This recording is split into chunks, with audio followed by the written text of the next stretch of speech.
Hey guys, and welcome back to the Super Secret Secondary channel. Today I want you to think about the most annoying kid you used to or currently ride the bus to school with. Or if you don't ride the bus, just imagine the most annoying person you have a class with. How does that person act? What do they say? What do they do that irks you so bad? Today I'm going to bring you back to my elementary school days and tell you about the most annoying kid who rode my bus, me. It was me. I was the most annoying kid on the bus. Me and a few of my friends, if you rode the bus with us, your third grade, fourth grade was a living hell. Not only were we a headache to the bus driver, we used to throw stuff out the window like apples and pencils and whatnot. We weren't supposed to be in the aisle at all when the bus was moving, so instead, in order to switch seats without being seen, we would crawl under the chairs in order to meet up with one of our friends who was sitting like 3 seats ahead of us. Our bus driver definitely had their hands full with us back in the day, but we didn't just annoy them, we annoyed everybody on the bus because we used to commit the most obnoxious atrocity of all: singing really loudly. Yes, me and my friends used to sing every single day on the bus. It was like we were in High School Musical or Glee if those shows only took place on the bus in 3rd grade. Not only was the singing really bad, we weren't in choir class or anything. We were in elementary school, and the singing voices definitely had not kicked in at that point. But we also used to sing the exact same song every single day at a specific point in time. Back in elementary school, my bus stop was one of the first to be picked up, so every single day, me and my friends had almost an hour-long bus ride ahead of us to get to school. And I remember pretty close to the end of the bus ride, there would usually be maybe 10 minutes left in the drive at this point, but we used to cross this bridge over a river, and along the river were a bunch of houses, and one of the houses, in their yard, they had laid out these, I don't remember if it was rocks or flowers or a combination of both, but they laid out this design in their yard, and it spelled out the name Lauren, or it might have been Sharon. It was one of those names, Lauren or Sharon. I don't know if it was someone doing it for their partner or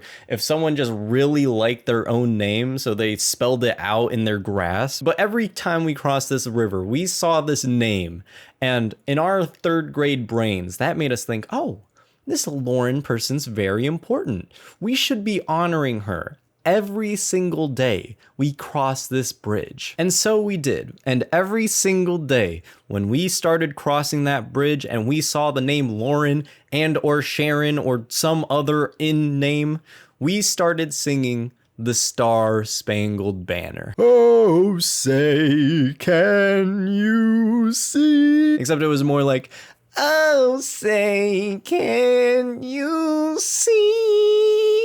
Because we were like 9 and it was like 10 of us, so it was really more like, oh, say, can you see? I'm sure my neighbors love me right now. So we did that every day for probably 1 or 2 weeks. But don't worry, good news, we finally switched up the song. Instead of singing the Star-Spangled Banner, we switched it to Carry On by Fun. I think the song just happened to be playing on the radio as we were driving over the bridge one day, and I was a big fan of Fun, and me and my friends knew we had to switch up our act at some point, so of course we switched over to singing Carry On. We continued singing that song for another few days, maybe even another full week. The other kids on the bus were getting very annoyed with us. We'd constantly get heckled, they'd be yelling at us to stop or shut up, but we continued on every single time regardless because we had heart. We were passionate about Lauren and her sign that she made for herself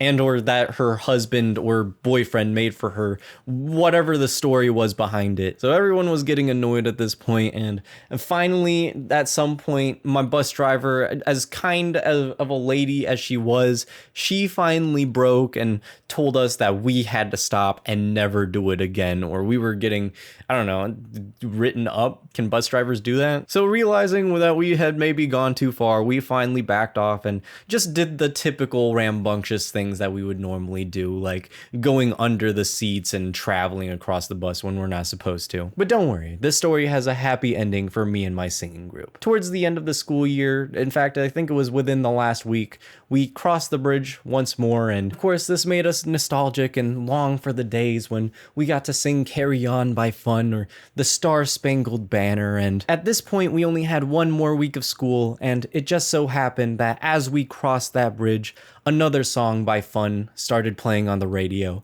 Some Nights. And so as one last hurrah, me and my friends, and of course we were big fans of Fun back in the day, so we knew this song as well, so we sang along to Some Nights by Fun on the radio in the last week of school, and everyone was completely indifferent, except for my bus driver, who at the end of the bus ride got on her little speaker radio thing and told everyone on the bus, "Thank you for the great school year and being such good kids, and good job to the kids in the back of the bus on your performance of Some Nights. Have a great summer." So yeah, me and my friends, we were the annoying kids on the bus, but even though we were annoying, we were having fun. And in the end, that's all that matters. Fun.